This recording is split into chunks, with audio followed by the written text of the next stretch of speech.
তোমার মতো একটা বাচ্চা ছেলে আমার বর ভাবতেই বিরক্ত লাগছে। তুমি এক্ষুনি এই ঘর থেকে বের হয়ে যাও, নইলে এক থাপ্পড়ে তোমার গাল লাল করে দেব। সবার কাছে শুনেছি বউরা বরদেরকে চুমু খেয়ে গাল লাল করে দেয়, আর তুমি আমাকে থাপ্পড় মারতে চাও? তো কি করব? কোলে বসিয়ে আদর করব? তোমাকে কখনোই আমি আমার বর হিসেবে মানব না। সেটা সময় বলে দেবে যে তুমি আমাকে জড়িয়ে ধরে চুমু থাকে নাকি অন্য কিছু করবে। তোমার এসব অসভ্য মার্কা কথা আমি একদমই শুনতে চাই না। এক্ষুনি বের হয়ে যাও এই ঘর থেকে। মিসেস অহংকারী সিনিয়র ম্যাডাম, ঘরটা আমার, সো তোমাকে আমারই ঘর থেকে বের হয়ে যেতে বলার কোনো অধিকার নেই। ঠিক আছে, তাহলে তোমার ঘর নিয়ে থাকো, আমি চললাম। নদী ঘর থেকে বের হয়ে যেতে নিলে আয়ন তার হাত ধরে এক হ্যাঁচকা টানে একদম নিজের বুকের কাছাকাছি নিয়ে আসে। আয়ন বলে, অতি অহংকার ভালো না। তাছাড়া তুমি এখন ঘর থেকে বের হয়ে সবাই আমাকে সন্দেহ করবে, বলবে নিশ্চয়ই আমি জোর করে তোমাকে কিছু করতে চেয়েছি, তাই তুমি ঘর থেকে বেরিয়ে গেছো। দয়া করে আমাদের দুই পরিবারের সম্মান নষ্ট করো না। আয়নের কথায় নদী কিছুটা চুপসে গেল। আয়ন নদীর হাত থেকে ওয়াশরুমে ফ্রেশ হতে চলে গেল। ঘরের কোণে চুপ করে রইল নদী। সে যে এখন কি করবে বুঝতে পারছে না। কিছুক্ষণ পর আয়ন ওয়াশরুম থেকে বেরিয়ে এলো। তারপর বলল, নদী, এভাবে বসে আছো কেন? আমার যা খুশি আমি করব। তোমার অনুমতি নেওয়ার প্রয়োজন মনে করছি না আয়ান খান। আমি তো ভাবলাম তুমি বুঝি আমার অপেক্ষা করছো যে আমি এসে তোমাকে ড্রেস চেঞ্জ করতে সাহায্য করব। ফালতু কথা বলবে না, নিজের সীমায় থাকো। ভুলে যেও না, আমার বয়স এবং ক্লাস দুটোতেই আমি বড়। এটাই আসল সমস্যা সিনিয়র। তুমি ভুলে যাচ্ছ ইউনিভার্সিটি ক্যাম্পাসে আমরা এখন নেই, আর আমি এখন তোমার স্বামী। স্বামী? এটা একটা জোক। আমরা দুজনেই জানি কেন এই বিয়েটা হয়েছে। বাবারা টাকার জন্য আমাদের সম্পর্ক জুড়ে দিয়েছেন, ভালোবাসার নামগন্ধও নেই। একদম ঠিক, ভালোবাসার নাম গন্ধ নেই, কিন্তু বিয়ে যেহেতু হয়ে গেছে সম্পর্কটা তো একটা আছে, একটা সমঝোতায় আসতে পারি আমরা, এতে আমাদের দুজনেরই সুবিধা। সমঝোতা? তোমার মতো একটা জুনিয়রের সঙ্গে আপোষ করার জন্য আমি জন্মাইনি।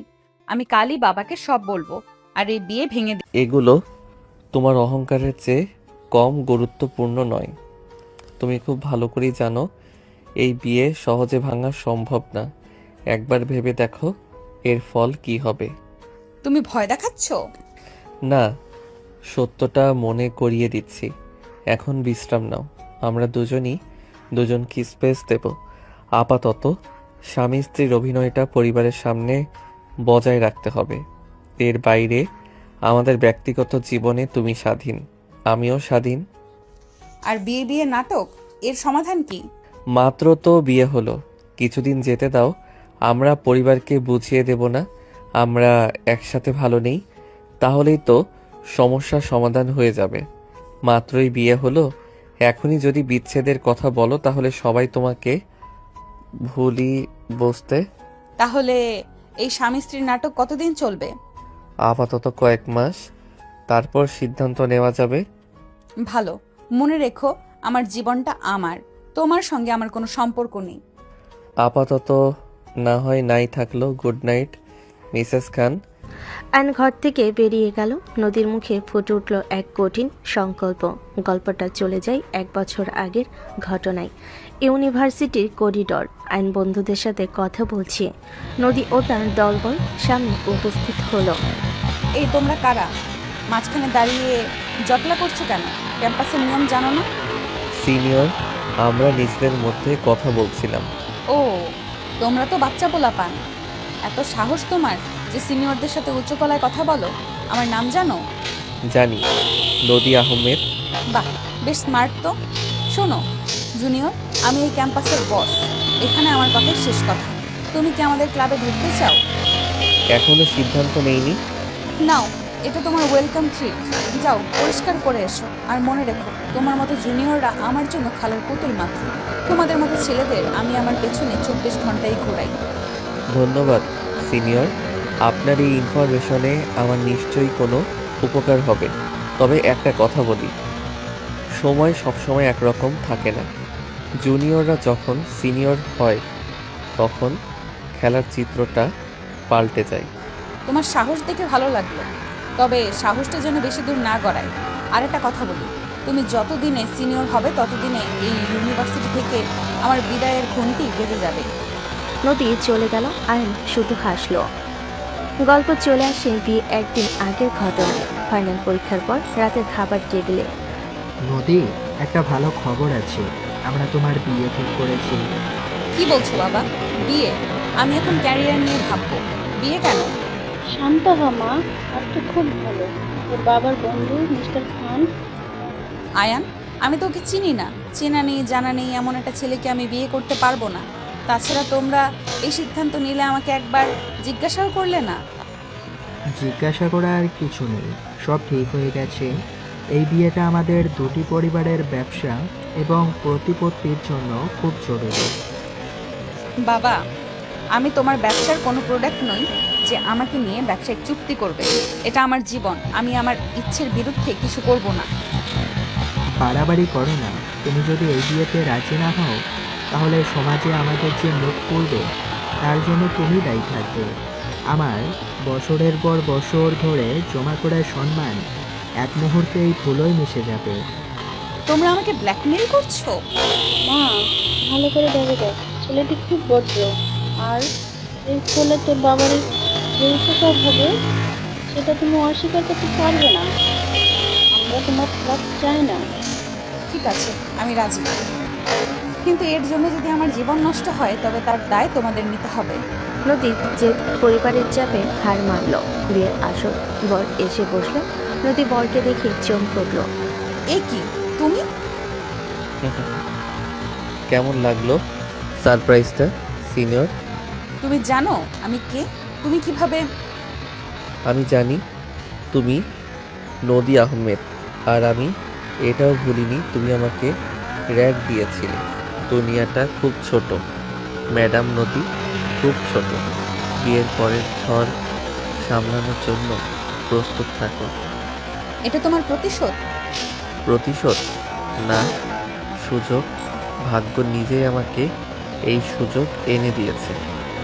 এখন তুমি আমার স্ত্রী হয়ে যাবে। সময় আমাদের অজান্তেই আমাদেরকে কত সারপ্রাইজ দেয়, তাই না? তুমি একটা শয়তান। আমি তোমার জীবনটা নরক বানিয়ে ছাড়বো। সেটা তো সময় বলবে, কিন্তু আপাতত কবুলটা ঠিক মতো বলো। বাবার সম্মান রাখতে হবে তো নাকি? কবুল। বিয়ের পরের দিন দুপুর। অ্যান্ড তার বাবার এক জরুরি ব্যবসায়িক কাজে ব্যস্ত থাকার কারণে ফ্ল্যাটে নেই। নদীর ডাইনিং রুমের বিলাসবহুল সোফায় গা এলিয়ে বসে আছে। তার শরীর এখনো বিয়ের ধকল কাটিয়ে উঠতে পারেনি। আর মন জুড়ে রয়েছে এক চাপা বিরক্তি। তার হাতে ধরা ফোনটি বেজে উঠল। স্ক্রিনে ভেসে ওঠা নাম সাদিয়া দেখে তার ভুরু কুঁচকে গেল। সাদিয়া ছিল ইউনিভার্সিটিতে তার প্রধান প্রতিদ্বন্দ্বী, শুধু রেজাল্ট বা সৌন্দর্যে নয় বরং কৃতিত্ব ফলানোর ক্ষেত্রেও। নদী সাদিয়াকে দেখলে এড়িয়ে চলত। হ্যালো? ফোনের ওপাশ থেকে চড়া ভিতরে হাসি হেসে, ফোনটা তাহলে ধরলি? ভাবতে পারিনি তুমি আমার ফোন ধরবে। কেন ফোন করেছো বলো, আমার মুড ঠিক নেই।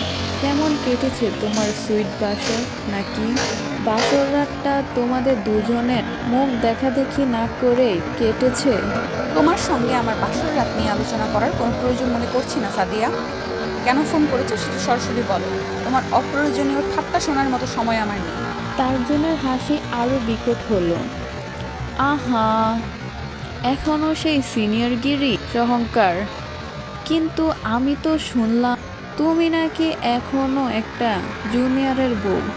তোমার সেই জাদুঘরী রূপ আর কারিনারের সম্পর্ক কি? মিস্টার আয়ান খানের রান্নাঘর আর বেডরুম, চার দেওয়ালে আটকে পড়েছ? আমার জীবন নিয়ে তোমার এত আগ্রহ কেন? হ্যাঁ, আমি বিয়ে করেছি, আয়ান খান আমার স্বামী। সে আমার জুনিয়র ছিল, তাতে তোমার কি আসে যায়? আমি তাকে তুচ্ছ করতাম, আর এখন এখন সে আমার স্বামী। এতে তোমার কথা সমস্যা হচ্ছে, বুঝতে পারছি না তো। সে তুমি বুঝতে পারবে না নদী। তুমি পড়াশোনা ভালো হলে বুদ্ধিতে এখনো বাচ্চা মেয়ে। বাজে বকা বন্ধ করো। আরে আরে, এত রাগ করছো কেন? এই প্রথম দেখলাম তোমার মতো অহংকারী মেয়ে পরিবারের চাপে মাথা নত করেছে। আমি তো সব সময় ভাবতাম তুমি যে কোনো ছেলের জীবনে নরক বানিয়ে দিবে, আর এখন তুমি নিজেই একটা নির্দিষ্ট বন্দি, অদৃশ্য নরকে বন্দি। তোমার বাবা মাকে প্রতিটি পদক্ষেপ বাঁচাতে তোমার এই ত্যাগ, সত্যি বলতে এটা দেখে আমি খুব শান্তি পাচ্ছি। ভুল করছো সাদিয়া, আমি নত হইনি, আমি পরিস্থিতি সামলে নিয়েছি। আর তোমার তো আমার স্বামীর পরিচয় সম্পর্কে না জানার কথা নয়। সে এই শহরের সবচেয়ে বড় ব্যবসায়িক পরিবারের ছেলে। তোমার পরিবার যাদের কাছে কাজ ভিক্ষা চাইতো, আমি এখন সেই পরিবারের একমাত্র ছেলের বউ। তুমি ভুল করেছ নদী। আমি তোমার এই বিয়ের পিছনে আসল কারণ জানি। তোমার বাবা মায়ের ব্যবসা বিরাট লস হয়ে গিয়েছে, আর আয়ানের বাবার সাথে সমঝোতা করে আয়ানের সাথে গাঠজোড়া বাঁধছে তারা। তোমাকে পণ্য হিসেবে ব্যবহার করেছে। তোমার এই কথাকথিত স্বামী চোখে তোমার জন্য কোনো ভালোবাসা নেই, আছে শুধু জেদ আর প্রতিশোধ। সে তো তোমার সেই জুনিয়র, যাকে তুমি সবার সামনে অপমান করেছিলে। সাদিয়ার কথাগুলো নদীর সবচেয়ে দুর্বল স্থানে আঘাত হানল। তার মুখ ফ্যাকাশে হয়ে গেল। চুপ করো, তুমি বানিয়ে বলছো। বানিয়ে বলেছিলে? তাহলে কেন এই বিয়েতে আয়ান এত আগ্রহী ছিল? তোমার অহংকার ভেঙে দেওয়ার জন্য। সুযোগ সে সহজে ছাড়বে কেন? এখন বলো, তোমার সেই সিনিয়র সুলভ আচরণ তোমার শ্বশুর শাশুড়ির সামনে দেখাতে পারছো তো কি? তারা যদি জানে তোমাদের একমাত্র ছেলের বোধ যে কিনা নদী আহমেদ, সে কিনা সৌন্দর্যের পেছনে আসক্ত কতটা উগ্র। নদী দ্রুত উঠে দাঁড়ালো, তার চোখ রাগে চলছে। তুমি আমার জীবন নিয়ে খেলা করার চেষ্টা করলে, আমি তোমার জীবনের সব রং মুছে দিব। এই শহর খুব ছোট সাদিয়া, তোমার ক্যারিয়ার, তোমার সম্মান সব আমি তুড়ি মেরে শেষ করে দিতে পারি। তাই নিজের সীমানায় থাকো, আর মোটেও কোনো গুজব ছড়ানোর চেষ্টা করো না। তুমি আমাকে ভালোভাবে চেনো, এখন থেকে দূরে থাকো। নদী প্রচণ্ড ক্ষোভে ফোনটা সোফায় ছুঁড়ে মারল। তার হৃৎপিণ্ড দ্রুত লাফাচ্ছে। সাদিয়ার কথাগুলো নদীর মাথা ঘোরাতে লাগলো। সে বুঝতে পারল তার এই বিয়ে আর অহংকার এখন বাইরের মানুষের কাছে আলোচনার খোরাক। এই অপমান সহ্য করার চেয়ে বরং আইনের উপর আরও বেশি কৃতিত্ব ফলানো সহজ। এই মানসিক চাপ নদীর ভেতরে এক কঠিন সিদ্ধান্ত নিল। সে আইনকে নিজের দুর্বলতা বুঝতে দিবে না। সে তার বিধ্বংসী রূপকে আরও দৃঢ়ভাবে প্রতিষ্ঠিত করবে। আইনকে সে প্রমাণ দেবে আইন তার স্বামী হলেও সে তাকে নিয়ন্ত্রণ করতে পারবে না। বিয়ের কয়েকদিন পর আইনের প্রত্যেক বাড়ি সকালে ব্রেকফাস্ট টেবিলে আইন, নদী, আইনের বাবা মা উপস্থিত। নদীর মেজাজ এমনিতে খারাপ, কারণ সে তার পছন্দের কফি পাউডার খুঁজে পায়নি। সে টেবিলের মাঝখানে রাখা স্যান্ডউইচ প্লেটটা বিরক্তি নিয়ে সরিয়ে দিল। এই স্যান্ডউইচগুলো কে বানিয়েছে? এর থেকে বাসি বাসি গন্ধ আসছে। আমার তো মনে হয় কালকের তৈরি। মা, নদী এগুলো তো এখনই তৈরি করা হলো। আমি নিজে দাঁড়িয়ে থেকে বানিয়েছি। তোমার হয়তো পছন্দ হচ্ছে না, কি নেবে বলো? ডিম টোস্ট করে দিই? ডিম টোস্ট থাক, প্রয়োজন নেই। আমার খাবার আমি নিজেই তৈরি করে নিতে পারবো। আর শুনুন, আমি সাধারণত সকালে কফি ছাড়া কিছুই খাই না, কিন্তু এই বাড়িতে ভালো কোনো ইনস্ট্যান্ট কফি নেই। এটা খুব অদ্ভুত। মা, ইনস্ট্যান্ট কফি তো ফ্রিজেই আছে, তুমি হয়তো খুঁজে পাওনি। আয়নাকে জিজ্ঞেস করো। আর যদি তোমার পছন্দ না হয়, তাহলে আমরা বরং তোমার জন্য বাইরে থেকে ভালো ব্র্যান্ডের কফি পাউডার নিয়ে আসি। আনিয়ে নেবেন? এই বাড়ির কি এতটুকু ব্যবস্থা নেই যে ভালো মানের কফি কিনে স্টক রাখবে? আমার স্ট্যান্ডার্ড বলে একটা কথা আছে, আমি অনেক বুঝে শুনে নিজের খাওয়া সহ বাকি সব মেনটেন করি। নদী, তুমি কি বলছো? সুলেখা নিজে কষ্ট করে সব কিছু তৈরি করছে, তুমি এভাবে বলতে পারো না। আঙ্কেল, আমি সত্যিটা বলেছি।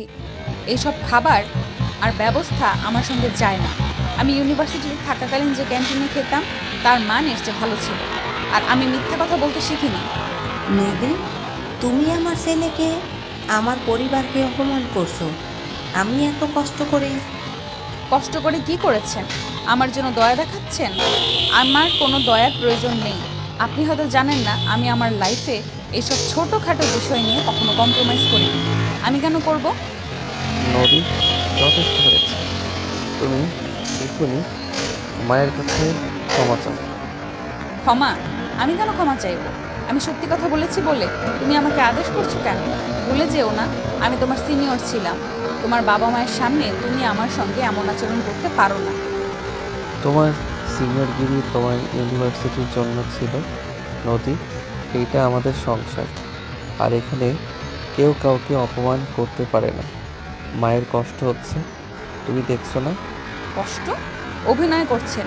আর তুমি তুমি তোমার মায়ের পক্ষ নিচ্ছ, কারণ তুমি মাম্মাস বয়। তোমার এইসব আচরণ আমার অসহ্য লাগছে। তুমি আমাকে ক্ষমা চেতে বলতে পারো না। থাক বাবা, নদীর হয়তো একটু রেগে আছে, ওকে ক্ষমা চাইতে হবে না। নদীর দিকে তাকিয়ে আয়নের মা বলে, ঠিক আছে মা, তোমার জন্য আমরা সব নতুন ব্যবস্থা করব, কিন্তু তুমি এমনভাবে কথা বলো না, এতে পরিবারের শান্তি নষ্ট হচ্ছে। ধন্যবাদ, সেটাই করা উচিত। কথাটা বলে নদী টেবিল থেকে উঠে দাঁড়ায় আর আয়নের দিকে তাকিয়ে বলে, আর আয়ান, তুমি আমার সঙ্গে বাইরে এসো, তোমার সঙ্গে কিছু কথা আছে। নদী দম্ভ নিয়ে ডাইনিং টেবিল ছেড়ে চলে গেল। আয়নের মা চোখে জল নিয়ে বসে রইলেন। আয়ন বাবার দিকে অসহায়ভাবে তাকিয়ে তারপর নদীর পিছু নিল। বিয়ের 1 সপ্তাহ পর রাতে বেডরুম। নদী নিজের বই নিয়ে সোফায় বসে আছে। আয়ন ড্রেসিং টেবিলের সামনে দাঁড়িয়ে বলে, তুমি সোফায় বসে আছো কেন? বিছানায় গিয়ে বসো। আমার যেখানে খুশি আমি সেখানে থাকবো, তোমার নির্দেশ মানতে আমি বাধ্য নই। আমি তোমাকে আগেই বলেছি আমি তোমার সঙ্গে একই বিছানায় শোবো না। নাটক বন্ধ করো। বাড়ির লোকেরা দেখলে কি ভাববে? আমরা এখন স্বামী স্ত্রী, অভিনয়টা পারফেক্ট হতে হবে। আমি তোমার জন্য অভিনয় করতে পারবো না। আমি একটা কথাও বলিনি এই সম্পর্ক নিয়ে। তুমি শুধু আমাকে তোমার প্রতিশোধের জন্য ব্যবহার করেছো। প্রতিশোধ?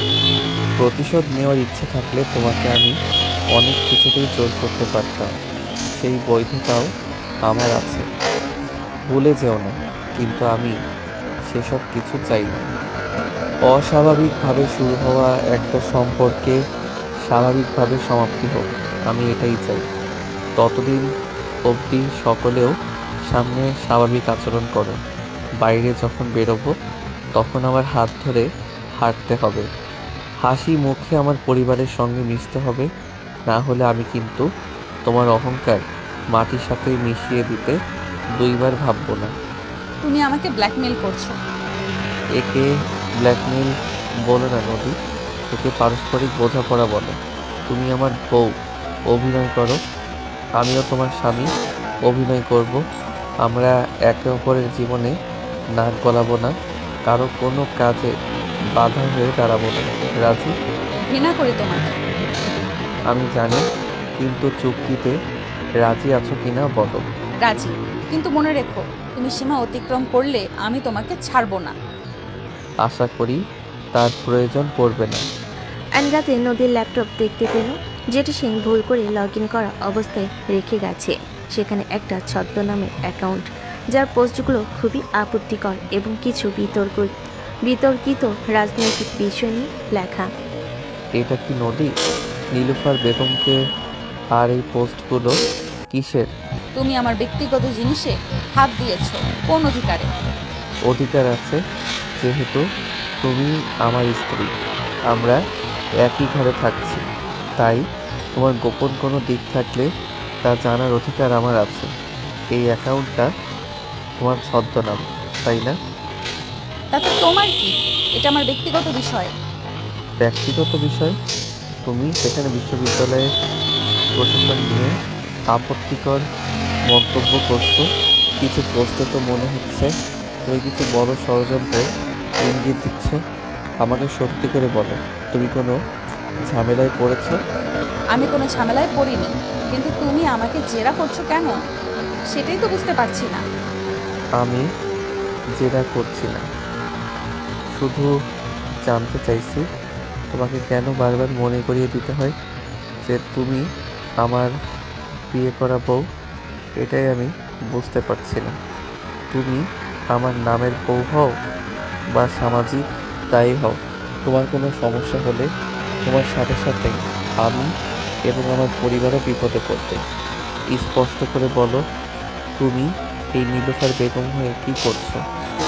আমি এই বিষয় নিয়ে কোনো কথা বলতে চাই না, আর তোমাকেও জড়াতে চাই না। আমার থেকে দূরে থাকো। আমাকে জোর করতে বাধ্য করো না, সত্যি করে বলো কি হয়েছে। তুমি কি জানতে চাও? হ্যাঁ চাই, দয়া করে সব খুলে বলো। ঠিক আছে, বলছি। আমি বিশ্ববিদ্যালয়ে কিছু অনিয়ম নিয়ে গবেষণা করছিলাম, কিন্তু এটা খুবই গোপন ছিল। আমি এমন কিছু বিষয় জেনেছি যা আমি কাউকে বলতে পারবো না। এখানে বিশ্বাস অনেক বড় বিষয়। কে বন্ধু কে শত্রু আমি নিজেই বুঝতে পারছি না। বিশ্বাস তো আমাদের মাঝে তৈরি হয়নি নদী, কিন্তু তুমি আমাকে বিশ্বাস করতে পারো। জীবনসঙ্গী হিসেবে না হোক, অন্তত তোমার বন্ধু তো আমাকে ভাবতেই পারো। শুধু সব খুলে বলো আমাকে। আমার কাছে কিছু প্রমাণ আছে। সে আমাদের ভার্সিটিতে খুবই গোপনে নেশাদ্রব্য ছাত্রছাত্রীদের মধ্যে ছড়িয়ে দিচ্ছে। ছাত্রছাত্রীরা নিজেদের অজান্তেই নেশাদ্রব্যে অ্যাডিক্টেড হয়ে যাচ্ছে। ভয়ঙ্কর বিষয়, আমার চোখে তো কখনো এমন কিছু পড়েনি। সেটা তোমার বিষয়, কিন্তু আমার চোখে পড়েছে, তাই আমি এটা নিয়ে ধীরে ধীরে এগোনোর চেষ্টা করছি। কিন্তু এতে তো তুমি বিপদে পড়তে পারো। তবুও আমার কাছে পেছানোর উপায় নেই। তুই তো পুলিশের হেল্প নিতে পারো। তোমার কাছে যা আছে সব পুলিশের হাতে তুলে দাও, বাকিটা তারা ইনভেস্টিগেশন করে বের করে দেবে। তুমি যত সহজে কথাটা বলে ফেললে, বিষয়টা তত সহজ নয়। পুলিশে জানলে ওরা টাকা খাইয়ে পুলিশের মুখ বন্ধ করে দেবে। এরপর হয়তো ওরাও কিছুদিন চুপ থাকবে, তারপর ওরা আবার শুরু করবে। আর পুলিশকে জানালে ওরাও জেনে যাবে কে পুলিশকে ইনফরমেশন দিয়েছে। তখন কি ওরা আমাকে ছেড়ে দেবে? আইন কিছু বলতে পারল না, কারণ নদীর কথায় যুক্তি আছে। তাহলে কি করতে চাও? এখনো ঠিক করিনি, দেখা যাক কতদূর কি করতে পারি। আমার হেল্প লাগলে জানিও। আইনের কথায় নদী কিছু বলল না। আইন মনে মনে কিছু ভাবল, তারপর রুম থেকে বেরিয়ে গেল। নদীর গোপন সোশ্যাল মিডিয়া অ্যাকাউন্টের কথা জানার পর আইন স্থির হতে পারছিল না। সে তার পুরনো বন্ধু শুভর সঙ্গে দেখা করার জন্য একটি নিরিবিলি ক্যাফেতে গেল। শুভ বর্তমানে একজন অনুসন্ধানী সাংবাদিক হিসাবে বেশ পরিচিত। চায়ে চুমুক দিতে দিতে, কিরে এখন আমার কাছে এলি কেন? নতুন বিয়ের পর বউকে নিয়ে তো ব্যস্ত থাকার কথা। বউ আর বন্ধু দুটোই আমি মেনটেন করতে পারি। মাল্টিটাস্কার বলে কথা। শুভ, তোর কি 3 বছর আগে ভার্সিটিতে যে ম্যাসাকার হয়েছিল সেটার কথা মনে আছে? আরে কি বলিস, থাকবে না কেন? ওই একটা ঘটনা আমার জীবনের মোড়ই ঘুরিয়ে দিয়েছিল। কলেজ ক্যাম্পাসের একটি সায়েন্স প্রজেক্ট থিওরি চুরি হয়ে গিয়েছে। এই প্রজেক্টটা অনেকগুলো স্টুডেন্টের পরিশ্রমের ফল ছিল। এটা নিয়ে ছাত্রদের মধ্যে বিশৃঙ্খলা হয়। কলেজ কর্তৃপক্ষ শিক্ষকদের ভুল আছে জেনে চুরির দায় ছাত্রদের উপর দিয়ে কিছু অসাধু শিক্ষককে বাঁচানোর চেষ্টা করছিল। শুভ শোন, ডিপার্টমেন্ট হেড এই ফাইলটা গায়েব করতে চাইছেন।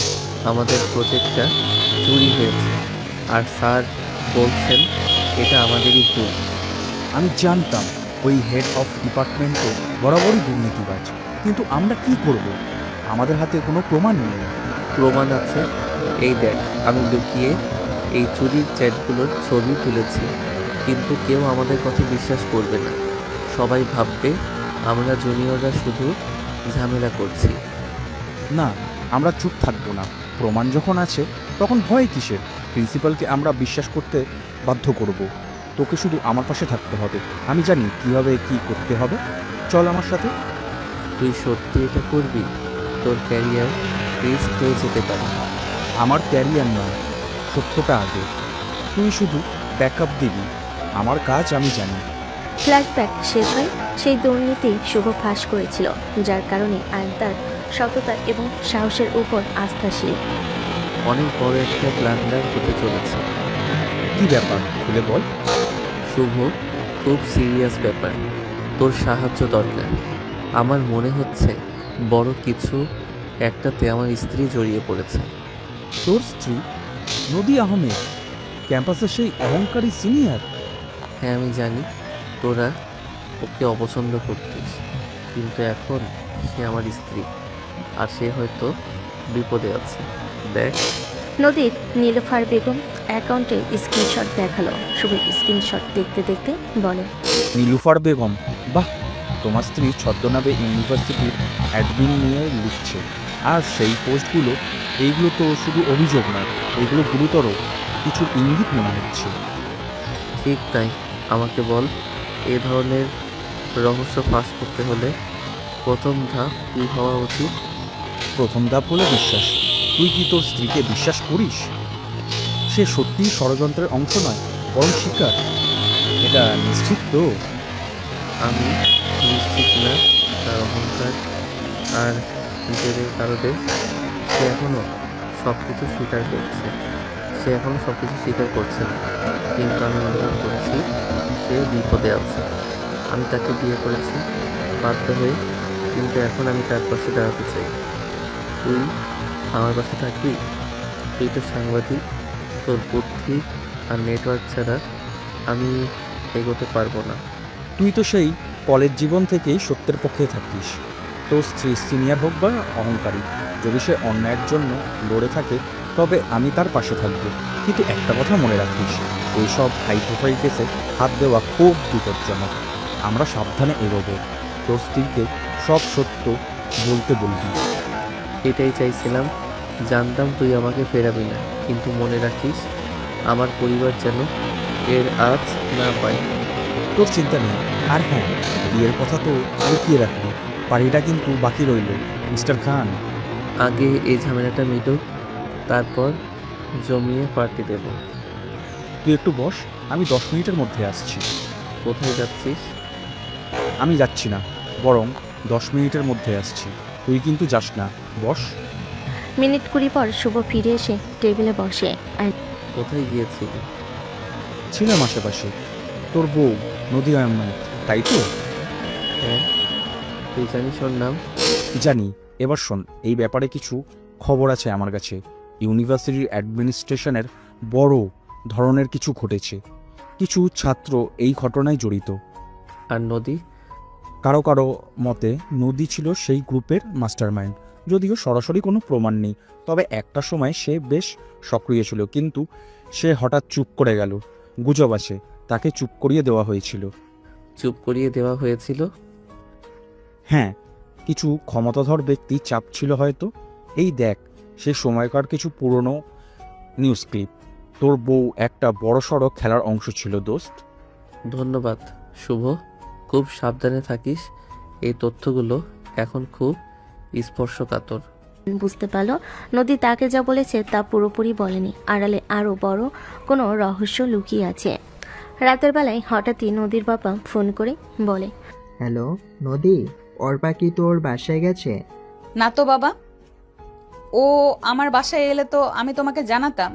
কেন, কি হয়েছে? অর্পাকে খুঁজে পাচ্ছি না, বিকেল থেকে ওর ফোনও বন্ধ বলছে।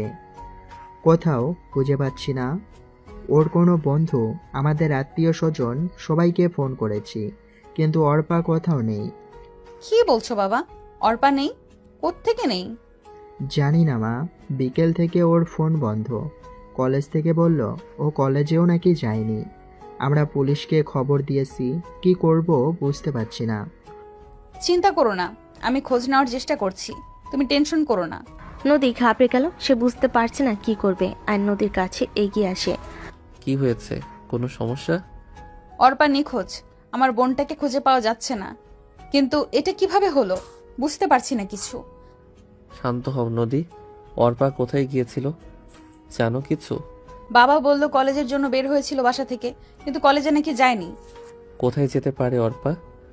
জানি না, ও সব সময় বলতো কিছুদিন ধরে ওর একা থাকতে ভয় হয়, ও কোথাও যেতে পারে না। এটা নির্ঘাত কোনো ষড়যন্ত্র। আমার জন্যই হয়তো আমার বোনটা হারিয়ে গেল। তোমার জন্য কেন হবে? তুমি কিছু লুকাচ্ছ। তোমার বোন কি তোমার সেই গোপন কাজের ব্যাপারে কিছু জানতো? হয়তো, আমি জানি না। ও আমাকে বলেছিল সে কিছু লোককে ওর পিছু নিতে দেখেছে, আমি পাত্তা দেইনি। আর তুমি আমাকে একবারও জানাওনি কেন?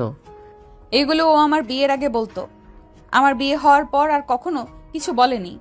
চিন্তা করো না, আমরা দুজন মিলে খোঁজ শুরু করব। এই নিখোঁজ হওয়াটা স্বাভাবিক নয়।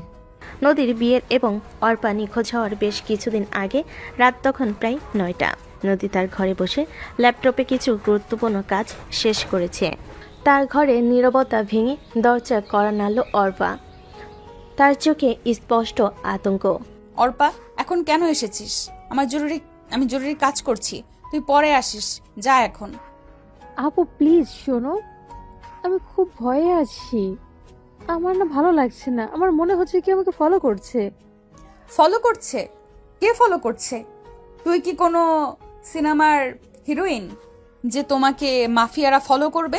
এইসব নিয়ে ভাবিস না, বই নিয়ে বসে পড়াশোনা কর। এখন যা, বিরক্ত করিস না।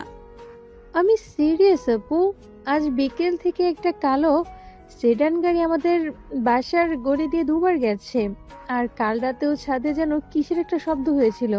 আমি শিউলি কাকিমাকে জিজ্ঞেস করেছিলাম, কিন্তু তিনি বললেন হয়তো বিড়াল ছিল। শিউলি কাকিমা বলেছেন বিড়াল, আর বলছিস কে না কে মাফিয়া? তুই না এত কমিক পড়া থ্রিলার সিনেমা দেখা বন্ধ কর।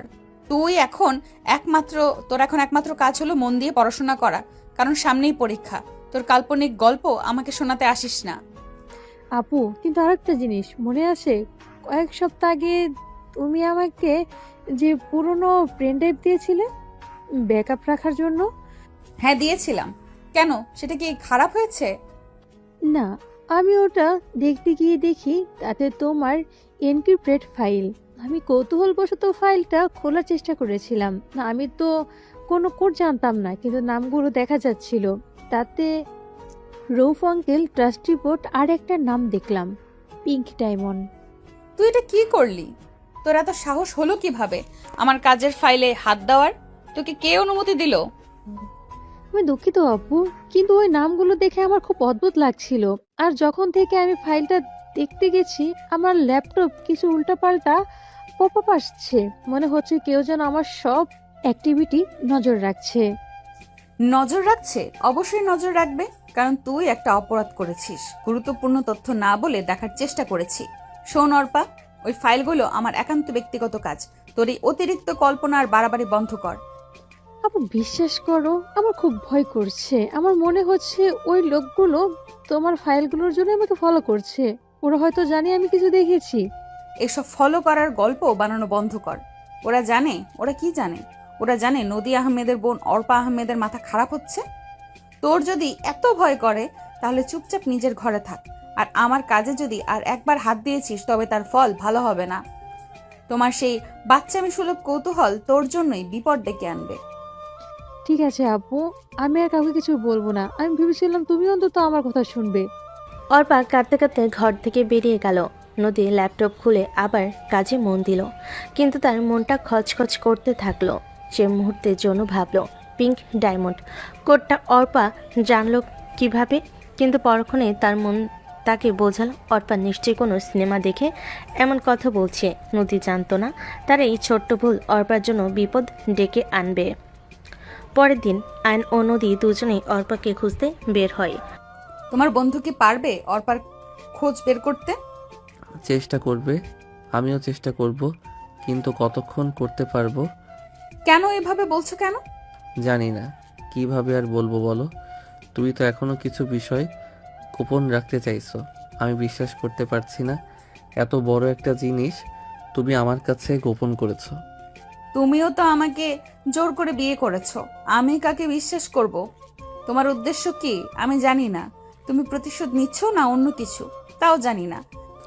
প্রতিশোধ নিলেও কি তোমার বোনের জীবন তো এখানে জড়াতাম না।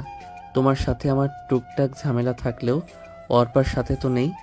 আমি এতটা খারাপ নই যে অর্পার মতো বাচ্চা একটা মেয়ে সমস্যায় পড়েছে আর আমি হাত গুটিয়ে বসে থাকবো। এই সংকটের সময়ও তুমি আমাকে অবিশ্বাস করছো। তোমার অহংকার তোমাকে অন্ধ করে দিয়েছে নদী। যদি এটা আমার সেই কাজের ফল হয় তাহলে আমি জানি যারা আমাকে হুমকি দিয়েছিল তারাই হয়তো অর্পাকে তুলে নিয়েছে। হুমকি? কারা তোমাকে হুমকি দিয়েছিল? কয়েক মাস আগে আমাকে ফোন করা হয়েছিল, বলা হয়েছিল যদি আমি চুপ না করি তাহলে আমার পরিবারের ক্ষতি হবে। আমি ভয় পেয়ে আর কিছু বলিনি। তুমি একটা বোকা মেয়ে, এত বড় একটা ঝুঁকি কেন নিলে?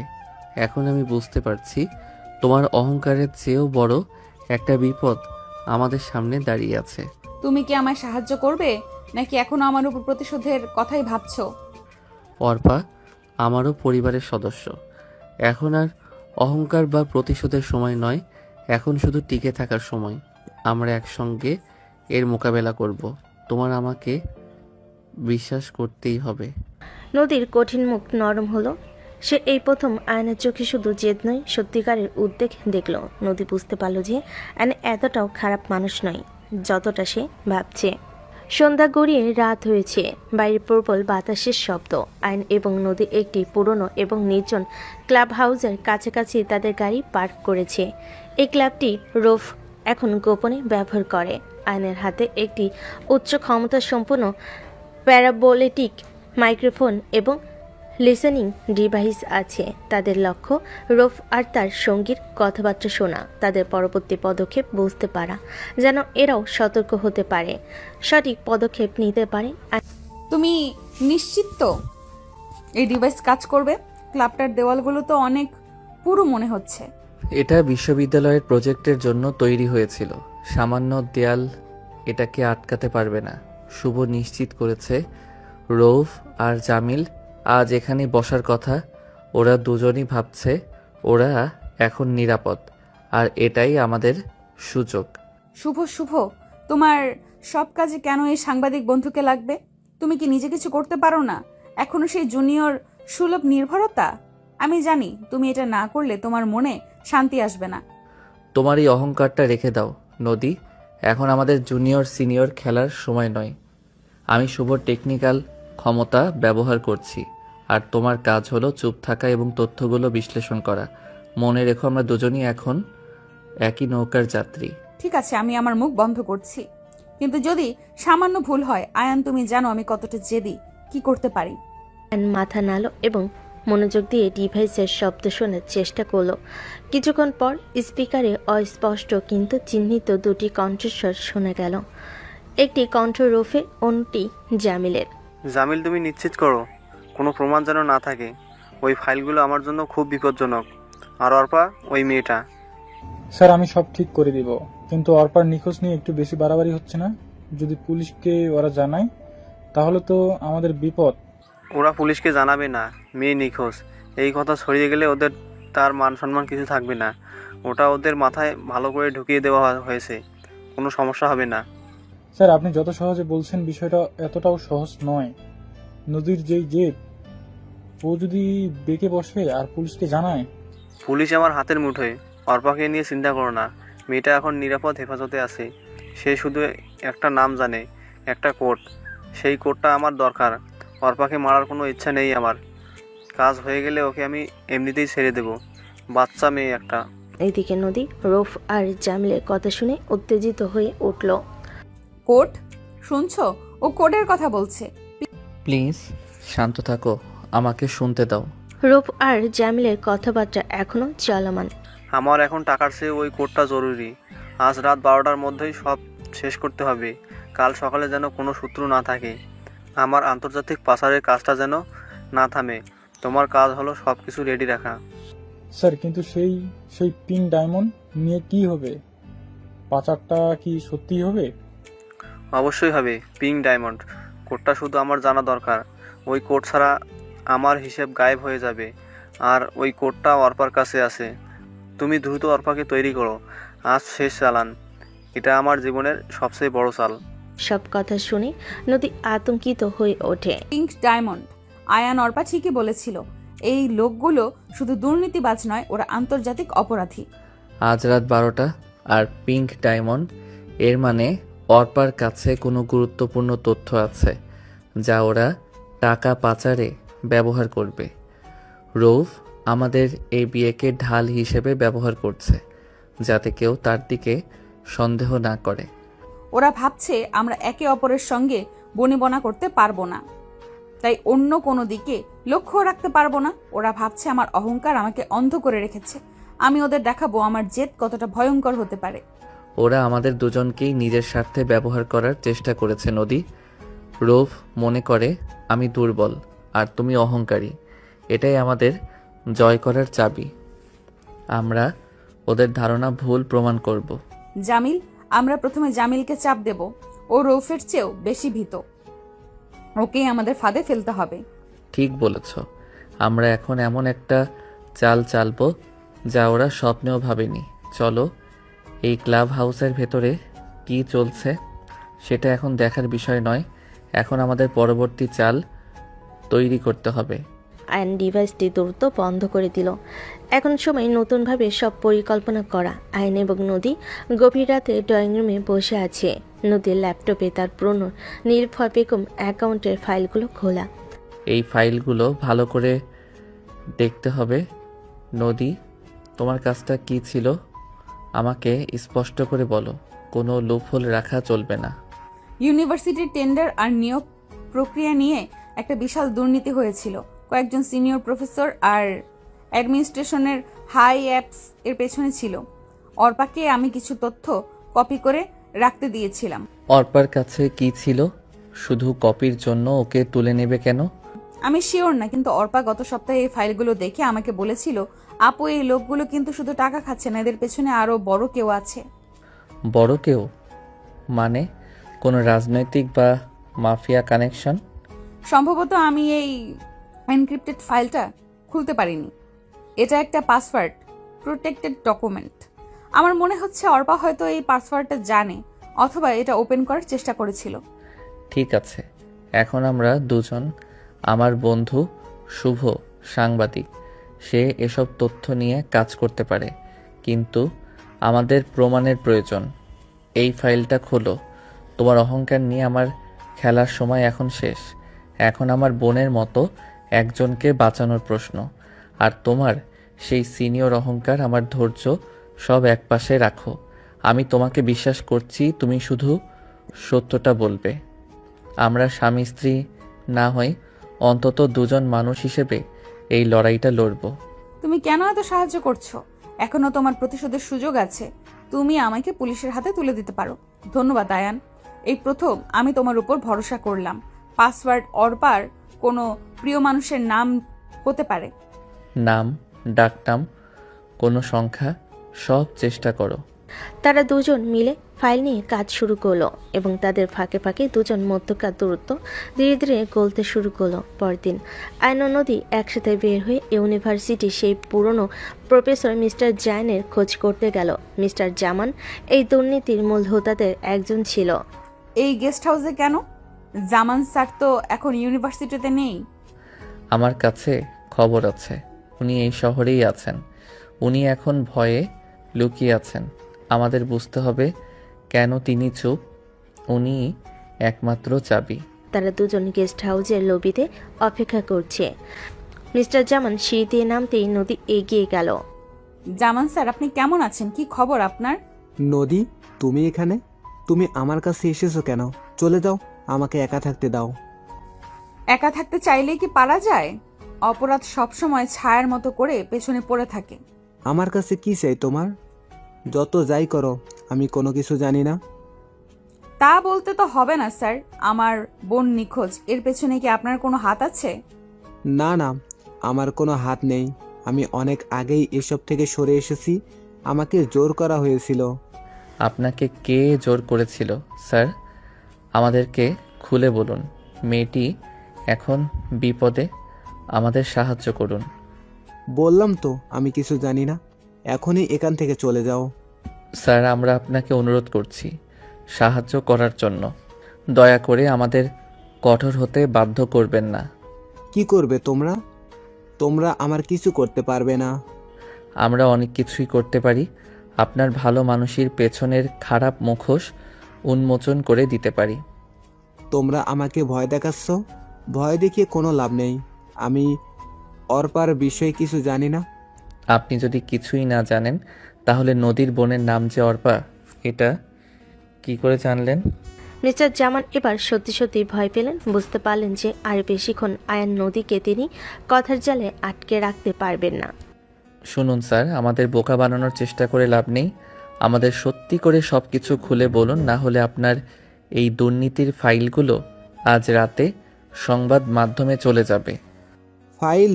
না প্লিজ, এমনটা করো না। আমার মান সম্মান সব ধুলোয় মিশে যাবে। তাহলে বলুন সবকিছুর পেছনে কে আছে? কে আমার বোনকে কিডন্যাপ করেছে। আমি তোমাদের বলছি সব।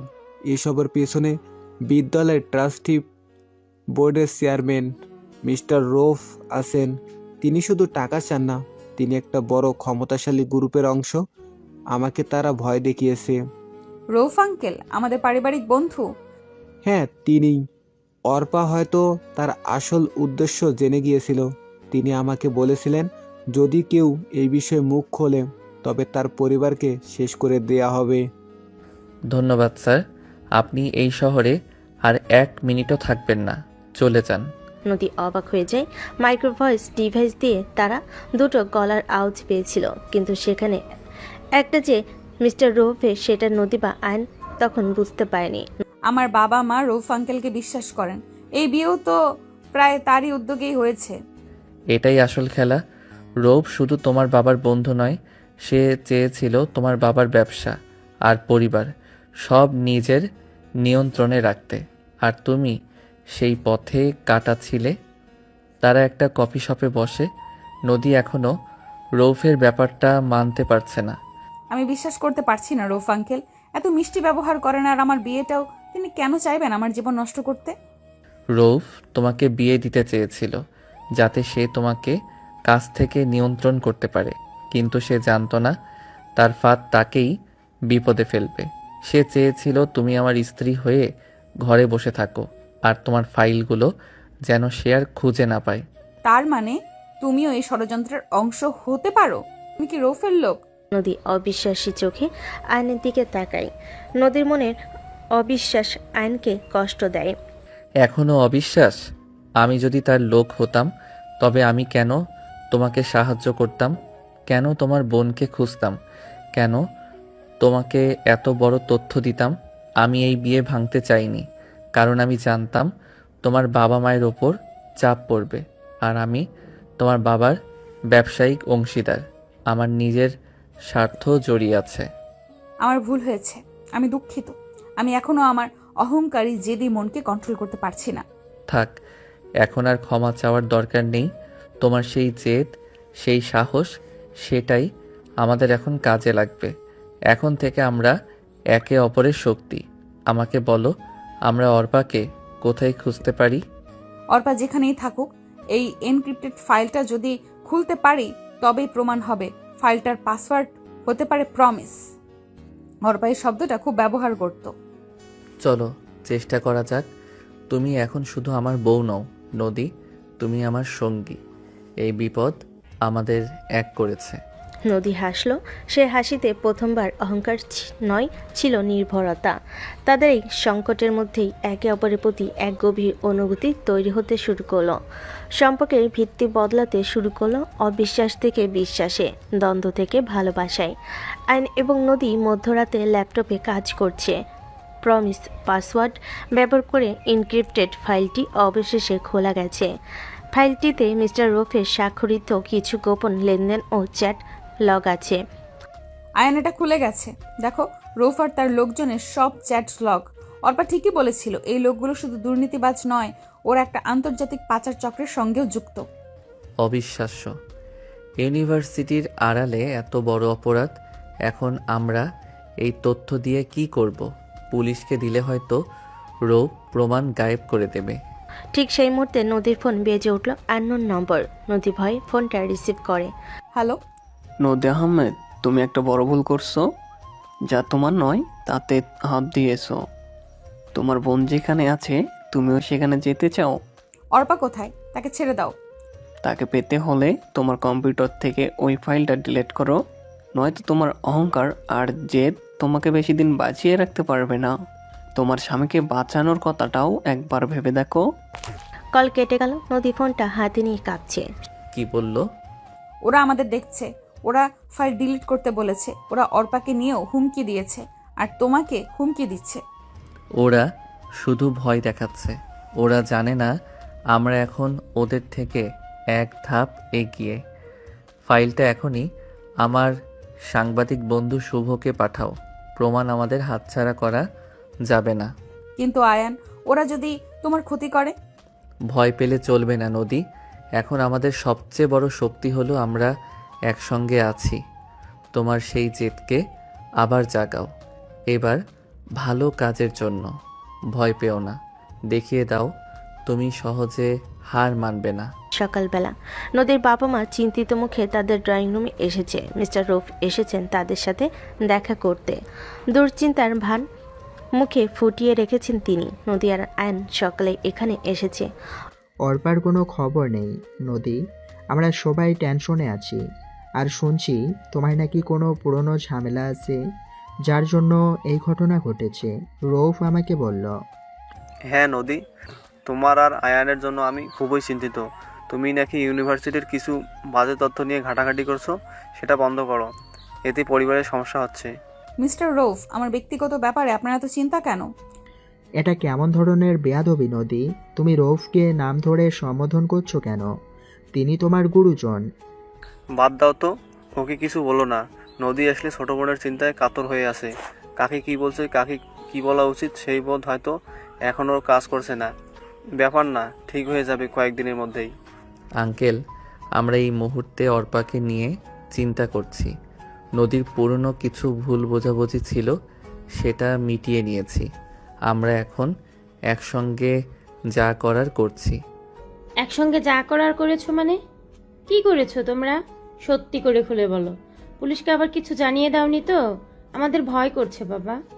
Aunty, relax. টেনশন করার মতো কিছু আমরা করছি না, আপনি শান্ত থাকুন। মা, তোমরা প্লিজ রৌফ আঙ্কেলের কথায় কান দিও না। আঙ্কেল, আমার বোন নিখোঁজ, আর আপনি এসে আমাকে হুমকি দিচ্ছেন। আমি হুমকি দিচ্ছি? নদী, তুমি কিন্তু আমার মান সম্মান, নদী তুমি কিন্তু আমার অসম্মান করছো। আমি তোমাদের সাহায্য করতে এসেছি। আমি তো নিজেকে এই পরিবারের সদস্য মনে করি। আঙ্কেল, আপনার সাহায্যের দরকার নেই। আমরা নিজেদের কাজ নিজেরাই সামলাতে পারবো। আপনি বরং অন্য কিছু নিয়ে ব্যস্ত থাকুন। আপনার অফিসে মনে হয় এখন অনেক কাজ। অপমানে রৌফের মুখ লাল হয়ে গেল। সে বুঝতে পারল সে যেই গুটি চালতে এখানে এসেছিল সেটা এখন আর কাজে দেবে না। ঠিক আছে, আমি চললাম, কিন্তু এর ফল ভালো হবে না। তোমরা যদি আমার কথা না শোনো, তবে তোমাদের পরিবারের উপর আরও বড় বিপদ ঘনিয়ে আসবে। সেটা আমরা সামলে নেব, আপনাকে এত চিন্তা করতে হবে না। রাগে গজগজ করতে করতে রৌফ চলে গেল। বাবা মা নদীর দিকে অসহায়ভাবে তাকালেন। কি করছো তোমরা নদী? রৌফ এত রেগে গেলেন? বাবা প্লিজ, আমাদের বিশ্বাস করো, যা করছি তা আমাদের পরিবারের ভালোর জন্যই। শুধু আমাদের সময় দাও। আঙ্কেল আন্টি, আমরা আপনাদের পরে সব জানাবো। আমাদের উপর বিশ্বাস রাখুন প্লিজ। নদী আর আয়ন নদীদের বাড়ি থেকে বেরিয়ে এলো। নদী বাবা মায়ের চিন্তিত মুখ আর সহ্য করতে পারছিল না, কিন্তু এখনও সে ঘটনার আদি অন্ত কুলকিনারা করতে পারছে না। আয়ন এবং নদী একটি কফি শপে তাদের বন্ধু শুভর সঙ্গে দেখা করার জন্য অপেক্ষা করছে। শুভ এনক্রিপ্টেড ফাইলগুলো সংবাদ মাধ্যমে পাঠানোর ব্যবস্থা করবে। এমন সময় আয়নের ফোন বেজে উঠল। ফোনটি তার বাবা মায়ের ব্যবসায়িক অংশীদার মিস্টার জামিলের। আয়ন ফোন ধরে একটু দূরে সরে গেল। হ্যাঁ আঙ্কেল, বলুন। রয়্যার ট্রেডার্সের ফাইল কি তোমার কাছে আছে? কি বলছিলেন? আমার কাছে থাকবে কেন? আপনি বাবাকে জিজ্ঞেস করতে পারেন। কিন্তু রৌফ তো বললো তোমার কাছেই নাকি আছে। রৌফ আঙ্কেল, না না, তিনি এমন কথা কেন বলবেন? তিনি তো আমার সঙ্গে এই বিষয়ে কোনো যোগাযোগ করেননি। কিন্তু রৌফ তো বললো তোমার কাছেই। ফাইল? কোন ফাইল? আমি কিছুই জানি না। ঠিক আছে, আমি দেখছি। আয়ন ফোন রেখে ফিরে এলো। নদী তার দিকে সন্দেহজনক দৃষ্টিতে তাকিয়ে আছে। কার ফোন ছিল? মিস্টার জামিলের? তুমি আমার থেকে দূরে গিয়ে গোপন কথা বললে কেন? উনি এমনি ফোন করেছিলেন, কিছু ব্যবসায়িক ঝামেলা নিয়ে আলোচনা করছিলেন। রৌফের ব্যাপারটা জানতে চাইছিলেন। রৌফের ব্যাপারটা তুমি কি তাকে বলেছো যে আমরা ফাইলগুলো ওপেন করতে পেরেছি? তুমি আবার রৌফের দল থেকে টাকা খাচ্ছ না তো? নদী, কি বলছো তুমি? এইসব ফাইল হাতে থাকার পরেও তুমি আমাকে সন্দেহ করছো? সন্দেহ করব কেন? তোমার আমার বিয়েই যেখানে একটা ডিল, সেখানে কিভাবে বিশ্বাস করব?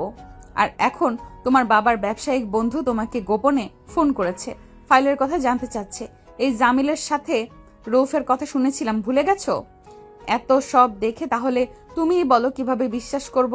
আমি এত সহজে বিশ্বাস করতে পারছি না যে তোমার উদ্দেশ্য কেবল অর্পাকে বাঁচানো। হয়তো তুমি রৌফের কাছ থেকে টাকা নিয়ে সব তথ্য গায়েব করে দেবে। তোমার অহংকারী মনোভাবের কারণেই তুমি যখনই দুর্বল হও তখনই তুমি অন্যদের উপর দোষ চাপাও। তোমার ধারণা সবাই তোমার বিপক্ষে। আমি তোমার জন্য এত বড় ঝুঁকি নিচ্ছি আর তুমি আমাকে বিশ্বাস করতে পারছো না? বিশ্বাসের কোনো কারণ নেই। প্রথম দিন থেকেই তোমার সব কাজ ছিল রহস্যময়। তুমি আমাকে তোমার কাছে টেনে নিতে চাইছো যাতে আমি তোমার হাতের পুতুল হয়ে যাই। ঠিক আছে নদী, যথেষ্ট হয়েছে। যদি তুমি আমাকে বিশ্বাস না করো তাহলে আমি আর তোমার সঙ্গে এই কাজে নেই। একা লড়ো। আমি এই ফাইলগুলো শুভকে দেব। এরপর আমি সব কিছু থেকে সরে যাব। যাও যাও তুমি। তোমার মতো স্বার্থপরদের আমার দরকার নেই। আমি একা লড়তে জানি, সব সময় লড়েছি। তুমি যাও। আয়ন এক মুহূর্ত দাঁড়ালো, গভীর দৃষ্টিতে নদীর দিকে তাকালো। তার চোখে ছিল হতাশা আর রাগ। তারপর সে শুভকে ফাইলগুলো দেওয়ার জন্য দ্রুত হেঁটে চলে গেল।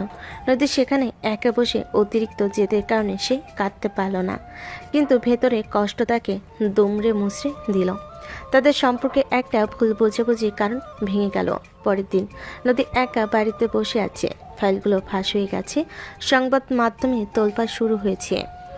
নদীর বাবা মা ক্রমাগত ফোন করে চলেছেন। নদী জানে সে হয়তো আইনকে ভুল বুঝেছে, কিন্তু তার অহংকার তাকে ক্ষমা চাইতে দিচ্ছে না। হঠাৎ নদীর পুরনো সহপাঠী রিনা, যে নদী সেই গোপন অ্যাকাউন্টের কথা জানতো, ফোন করলো। হ্যালো রিনা। নদী, তুই টিভি দেখছিস? রৌফ আঙ্কেলের নাম আসছে। কি করে হলো এটা? আমার স্বামী মানে আয়ান করেছে। শোন নদী, কাল রাতে আয়ন আমাকে ফোন করেছিল। সে জিজ্ঞেস করছিল রফ কি কখনো তার বাবার ব্যবসা বা তোর ব্যাপারে কোনো প্রশ্ন করেছে কিনা। আয়ান তোমাকে কেন ফোন করবে?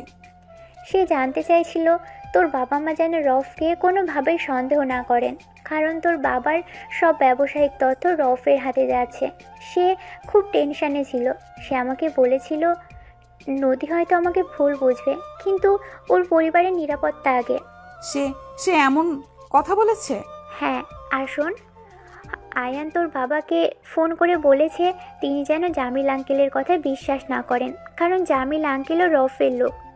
তোর বাবার ব্যবসা বাঁচানোর জন্য সে নিজের নাম খারাপ করতেও রাজি ছিল। আয়ান তোকে নিয়ে খুব চিন্তা করে নদী।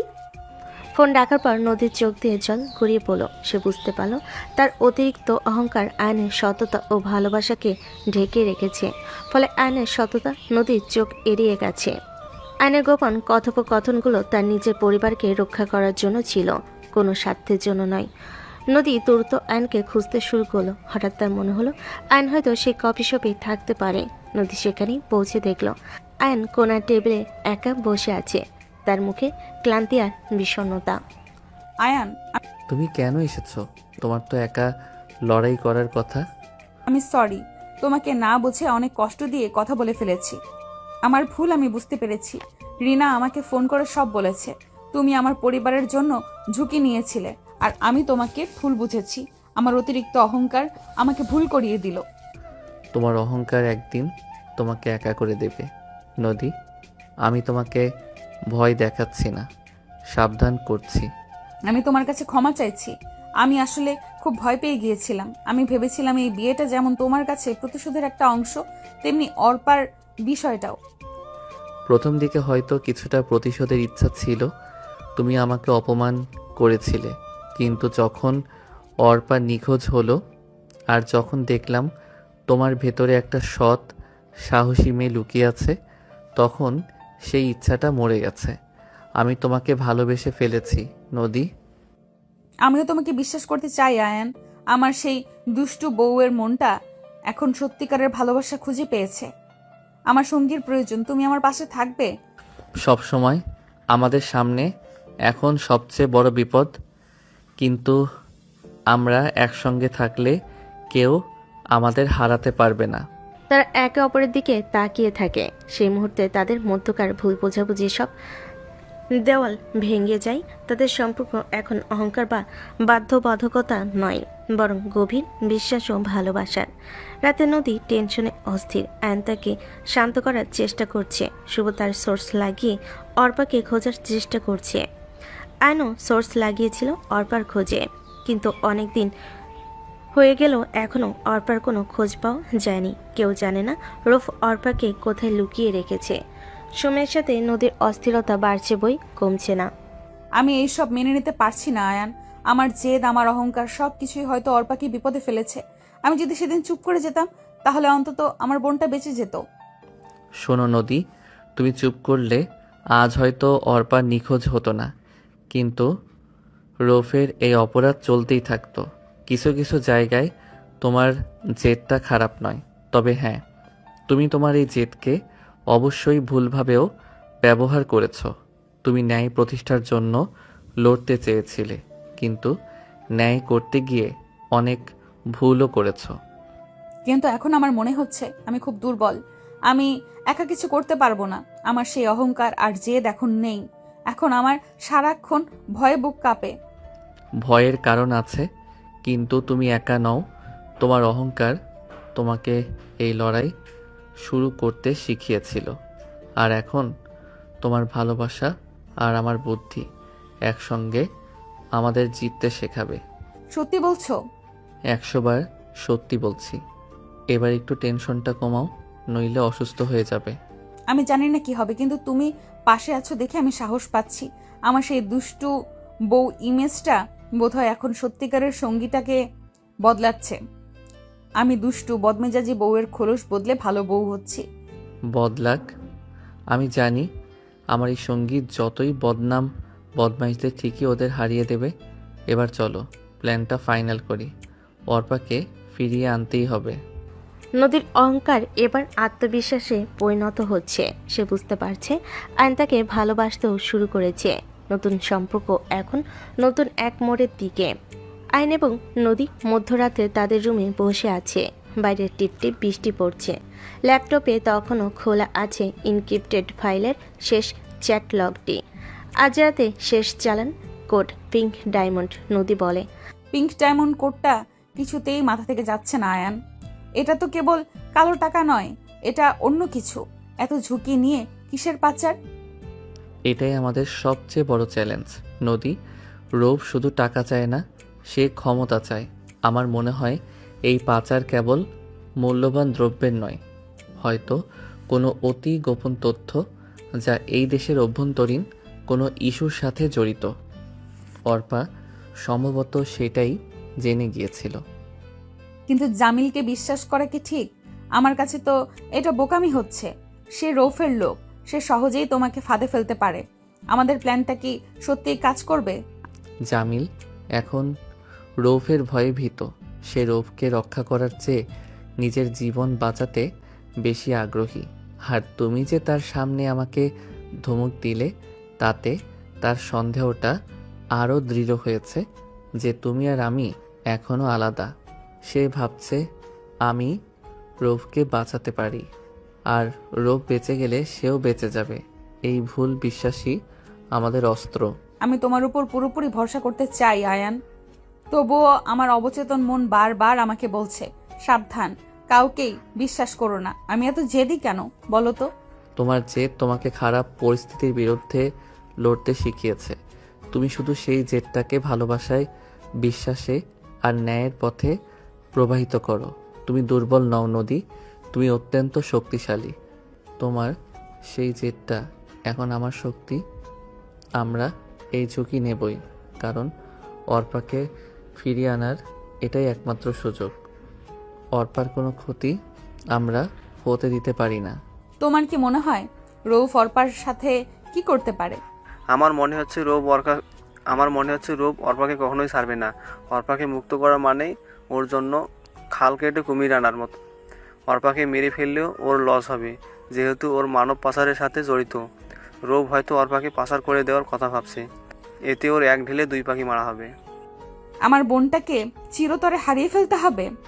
এটা আমি কিছুতেই বিশ্বাস করতে পারছি না। নদী প্লিজ শান্ত হও। অর্পার কোনো ক্ষতি আমি হতে দেব না, আমাকে ভরসা করো। তুমি জানো আমাদের বাসরাতে আমি তোমাকে ঘৃণা করেছিলাম, আর এখন মনে হচ্ছে তোমাকে ছাড়া এই লড়াইটা আমি কিছুতেই লড়তে পারবো না। যদি তোমার কিছু হয় আয়ান, তাহলে আমি নিজেকে কখনোই ক্ষমা করতে পারবো না। চুপ করো, আমরা দুজন দুজনের ছায়া হয়ে থাকব।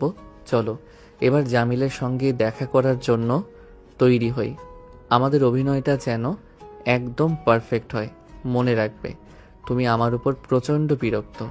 তুমি চাইছো আমি রৌফের কাছে গিয়ে এই ঝুট ঝামেলা মিটিয়ে দেই। ঠিক আছে, আমি আমার জীবনের সেরা অভিনয়টা করব। তোমার উপর প্রচন্ড ক্ষিপ্ত থাকার অভিনয়, কিন্তু তুমি যেন আমাকে আবার ভুল বোঝো না। কোনো ভুল বোঝাবুঝি নয়। এখন থেকে আমি শুধু অর্পার মুক্তির দিকেই এগোতে যা করার করব। আয়ন এবং নদী এক নিরিবিলি রাস্তার পাশে জামিলের গোপন অফিসের সামনে পৌঁছালো। তাদের ভেতর প্রবেশ করার আগে নদীর মুখমণ্ডল কঠিন, আয়নের চোখে উদ্বেগ। মনে রেখো, 12টার আগে আমাদের অর্পার অবস্থান জানতে হবে। আমরা যেন বেশি দেরি না করি। আমি জানি তুমি প্রস্তুত। প্রস্তুত, চলো। তারা ভেতরে প্রবেশ করলো। জামিল তার অফিসে অস্থিরভাবে পায়চারি করছিল। আয়নকে দেখে সে আতঙ্কিত হলো। আয়ান, তুমি এখানে? কি সর্বনাশ করছো তুমি? শুভ সব ফাইল ফাঁস করে দিয়েছে। রূপ সাহেব তো তিনি আমাকেও শেষ করে দিবেন। সব ফাঁস করিনি, যা করেছি তা কেবল 50%। আরও 50% বাকি আছে। যদি চান যে বাকি ফাইলগুলো ফাঁস না হোক, তাহলে সত্যি করে বলুন রৌফের কাছে কেন এই ফাইলগুলো এত গুরুত্বপূর্ণ, আর কেন অর্পাকে আপনারা আটকে রেখেছেন। জামিল কিছু বলছে না, সে চুপ করে আছে। নদী তার নীরবতা সহ্য করতে পারছে না, চেঁচিয়ে ওঠে। মিস্টার জামিল, মুখ বন্ধ করে রেখে লাভ নেই, বরং ক্ষতি আছে। আপনারা কি মনে করেন আমরা বাচ্চা মানুষ? আর আমার বোনকে গায়েব করে দিয়েছেন। আপনাদের ছেড়ে দেব এটা ভাবার কোনো কারণ নেই। আমার একটা ফোনে খেলার পাশা পাল্টে দিতে পারে। নদী, এটা আমাদের বিষয়টা বোঝার চেষ্টা করো। চুপ, একদম চুপ। বোঝাবুঝির কিছু নেই। এখনই আপনার খেলা শেষ করছি।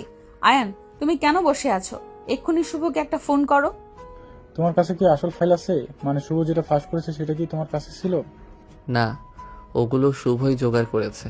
তবে সে আমাকেও জানিয়েছিল এসব করবে। আসল এনক্রিপ্টেড ফাইল এখনও আমার আছে। আমি আপনাকে আর রূপ সাহায্য করতে পারি।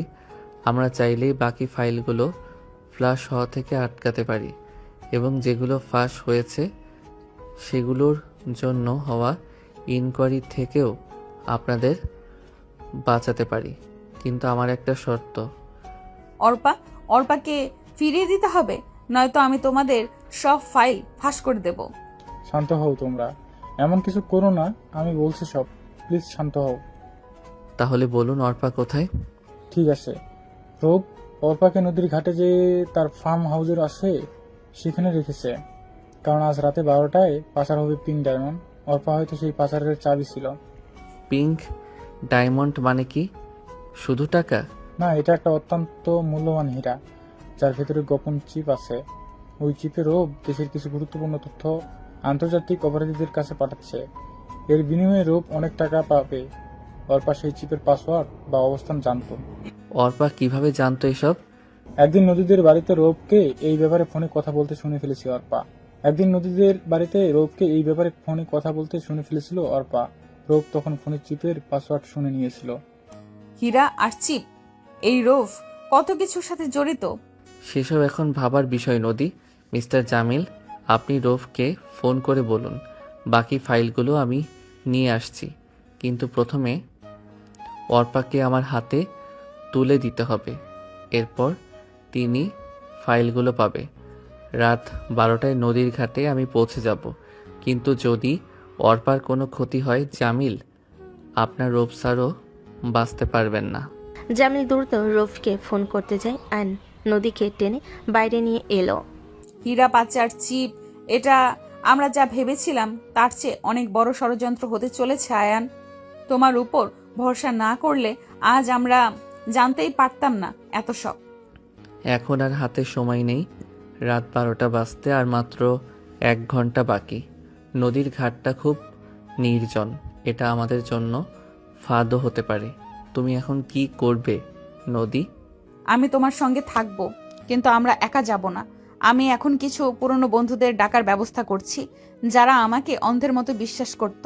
আমরা একটা ব্যাকআপ টিম তৈরি করব। তোমরা সাংবাদিক বন্ধু শুভকেও খবর দাও। এটাই তো আমি দেখতে চেয়েছিলাম নদী। তোমার সাহস।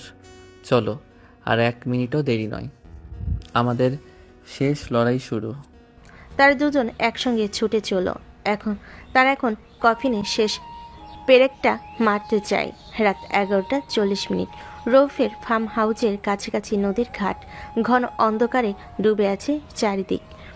এতক্ষণ টিপটিপ বৃষ্টি পড়ছিল, এখন জমে গেছে, এখন থেমে গেছে, কিন্তু হাওয়া থমথমে। দূরে একটি মালবাহী নৌকার আবছা কাঠামো দেখা যাচ্ছে। আইন এবং নদী একটি পুরনো গাছের আড়ালে লুকিয়ে আছে।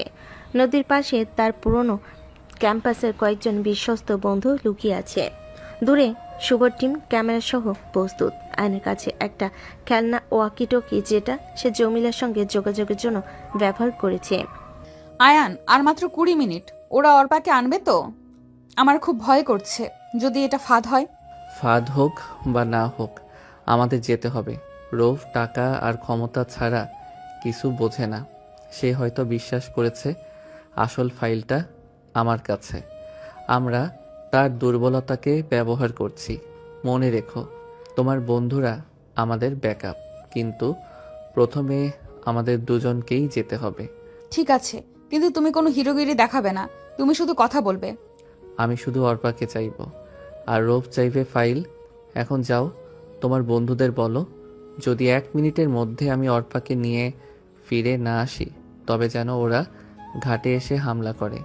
নদী দূরত্ব গিয়ে তার বন্ধুদের শেষ নির্দেশনা দিল এবং ফিরে এলো। ওরা প্রস্তুত, শুভ ক্যামেরা অন করে দিয়েছে। চলো তাহলে। আয়নার নদী ধীরে ধীরে ঘাটের দিকে এগিয়ে গেল। কিছুক্ষণের মধ্যে তারা মিস্টার রৌফ এবং তার 2 সন্ত্রাসী দেহরক্ষীর মুখোমুখি হয়ে যায়। তাদের মাঝে অর্পাকে দেখা গেল, যার হাত মুখ বাঁধা। অর্পা এখন অজ্ঞান। আয়ান খান আর আমার প্রিয় নদীর মেয়েটা, আমি জানতাম তোমরা আসবে। ফাইলটা কোথায়? ফাইল পরে, আগে অর্পা, তাকে ছেড়ে দিন। তোমার সাহসটা একটু বেশি হয়ে যাচ্ছে না আয়ান? তুমি আমাকে আদেশ করছো? ভুলে যেও না, তোমার স্ত্রী আর পরিবারের নিরাপত্তা এখনো আমার হাতে। আমার পরিবার? আপনি আমার বাবাকে ঠকিয়েছেন, আপনি আমার বোনকে অপহরণ করেছেন, আপনি আমাদের পরিবারের বন্ধু ছিলেন না, আপনি ছিলেন একটা কাল ছাপ। তোমার অহংকার এখনো কমেনি দেখছি। শোনো নদী, তোমার জন্যই এই ঝামেলা। আমি চেয়েছিলাম আমার যত অনৈতিক কর্মকাণ্ড গোপনে চলুক, কিন্তু তুমি আমার ব্যবসার পথেই কাটা হয়ে দাঁড়ালে। এইসব কথা এখন মূল্যহীন। আপনার লোকজনকে বলুন অর্পার বাঁধন খুলতে। ফাইল আমি দিয়ে দিচ্ছি, আপনারা অর্পাকে ছেড়ে দিন। চালাকি করছো? ফাইলটা হাতে না পাওয়া পর্যন্ত অর্পাকে আমি কিছুতেই ছাড়বো না। ফাইলটা নিয়ে এসো। অপেক্ষা করুন, ফাইলটা এনক্রিপ্টেড। এর পাসওয়ার্ড অর্পার কাছে আছে। পিঙ্ক ডায়মন্ডের চিপটা কোথায় লুকিয়ে আছে সেই তথ্য অর্পার কাছে। আমি আপনাকে ফাইল দেব, কিন্তু অর্পাকে আমার কাছে দিন। আমি তাকে নিয়ে গিয়ে ফাইল ডিক্রিপ্ট করে দেব। ডিক্রিপ্ট না, আমার কাছে সময় নেই। পাসারের নৌকা তৈরি। রৌফ গার্ডের দিকে ইশারা করতে গার্ডরা ফাইলটা জোর করে আদায় করার জন্য আয়নের দিকে এগিয়ে আসতে থাকে। দাঁড়াও, যদি আয়নের কিছু হয় মিস্টার রৌফ, আপনি জানেন না আমি কে।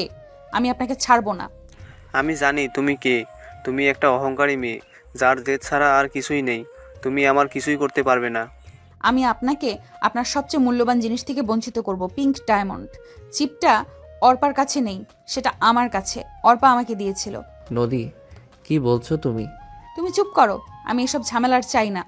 রৌফের দিকে তাকিয়ে বলো, হ্যাঁ, চিপটা আমার কাছে, কিন্তু আমি সেটা যেন অটোমেটিক্যালি ডিলিট হয়ে যায় তার জন্য টাইমার সেট করে রেখেছি। আমার হাতে 5 মিনিট সময় আছে। যদি অর্পাকে না ছাড়েন তাহলে আমার কিন্তু আর কিচ্ছু করার থাকবে না। মিথ্যা, তুমি মিথ্যা বলছো। বডিগার্ড, নদীকে ধরো। যখন বডিগার্ড নদীকে ধরতে এগিয়ে আসে, ঠিক তখনই আইন বিদ্যুৎ গতিতে বডিগার্ডের উপর ঝাঁপিয়ে পড়ে। একই সময়ে নদীর বন্ধুরা পেছন থেকে বেরিয়ে এসে বাকি গার্ডদের উপর আক্রমণ করে। সংঘাত শুরু হয়ে যায়। নদী অজ্ঞান অর্পার কাছে ছুটে যায়। অর্পা, চোখ খোল বোন, চোখ খোল না প্লিজ।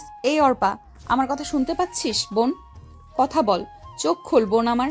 আয়ান, অর্পা চোখ খুলছে না, কথাও বলছে না। তুমি অর্পাকে নিয়ে পালাও, আমি আসছি। এসবের মাঝখানে হঠাৎ রৌফ রিভলভার বের করে। আমি তোমাদের দুজনকেই শেষ করে দিব, কাউকেই ছাড়বো না। যার কাছেই থাকুক, আমার ফাইল আমাকে ফিরিয়ে দাও। ফাইল তো আমার কাছে নেই। আমার সাংবাদিক বন্ধু শুভ এই ফাইলগুলো সব এতক্ষণে ফাঁস করে দিয়েছে। আমি যদি শেষ হয়ে যাই তাহলে তোমাকেও শেষ করে দেবে আয়ান। তোমাকে মরতে হবে আয়ান, আর কোনো অপশন নেই। ঠিক সেই মুহূর্তে আড়াল থেকে শুভর সাংবাদিক টিম বের হয়ে এলো। তাদের ক্যামেরায় ফ্ল্যাশ জ্বলছে। মিস্টার রফ, আমরা সাংবাদিক, আপনার সব অপরাধের প্রমাণ আমাদের হাতে। না, এভাবে আমি শেষ হতে পারি না, কিছুতেই না। আমি কাউকেই ছাড়বো না। নদী অর্পাকে নিয়ে নিরাপদ স্থানে চলে যায়। এদিকে আয়ন রফকে জাপটে ধরে যেন রফ পালাতে না পারে। ততক্ষণে পুলিশও সেখানে এসে পৌঁছেছে। আয়নের কথা পরিকল্পনা নিখুঁতভাবে সফল হয়েছে। রফকে পুলিশ ধরে নিয়ে যায়।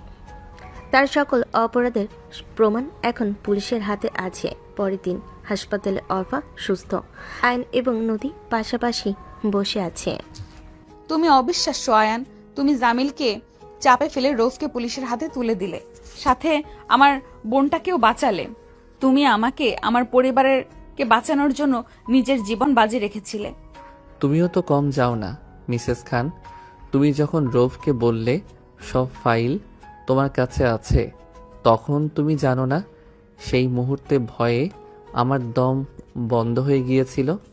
আমার অহংকার জেদ কখনোই আমাকে ভয় পেতে শেখায়নি, কিন্তু তোমাকে হারানোটা আমি আর সহ্য করতে পারতাম না। তুমি আমাকে অনেক বদলে দিলে আয়ান, অনেক কিছু শিখিয়েছো তুমি আমাকে। সবচেয়ে গুরুত্বপূর্ণ যা শিখিয়েছো তা হলো মানুষকে বিশ্বাস করা, ভরসা করা। আমাদের বিয়েটা হয়েছিল বাধ্যবাধকতার চাদরে, কিন্তু এই কটা দিনে তুমি আমার সেই অহংকারী জেদি বউ থেকে সত্যিকারের সঙ্গী হয়ে উঠেছ। আমাদের সম্পর্কের শুরুটা ভুল ছিল, কিন্তু শেষটা নয়। আমাদের শেষ নয় আয়ান, এটা আমাদের নতুন শুরু। আমি আমার সব অহংকার তোমার কাছে জমা দিলাম। এখন থেকে আমি এক নতুন মানুষ হিসেবে নিজেকে গড়ব, আর সব সময় আমি তোমার পাশে থাকব। এখন থেকে আমাদের জীবন শুধু অভিনয় হবে না নদী, এখন থেকে শুধু ভালোবাসা থাকবে। আর হ্যাঁ, তোমার সেই জেদটা যেন হারিয়ে না যায়, কারণ এই জেদি বউটাকেই আমি ভালোবাসি। আমার এই জুনিয়র স্বামীও আমার কাছে স্পেশাল। আর তুমি আমার অহংকারী জেদি দুষ্টু নাক উঁচু সিনিয়র বউ। তো দর্শক, আজকের গল্পটির থেকে এখানেই বিদায় নিচ্ছি, আর অপেক্ষা করুন পরবর্তী গল্পের জন্য। সেই পর্যন্ত ভালো থাকবেন এবং লাইক কমেন্ট শেয়ার করে আমাদের সাথেই থাকুন। আর নতুনরা কিন্তু সাবস্ক্রাইব করতে ভুলবেন না। আল্লাহ হাফেজ।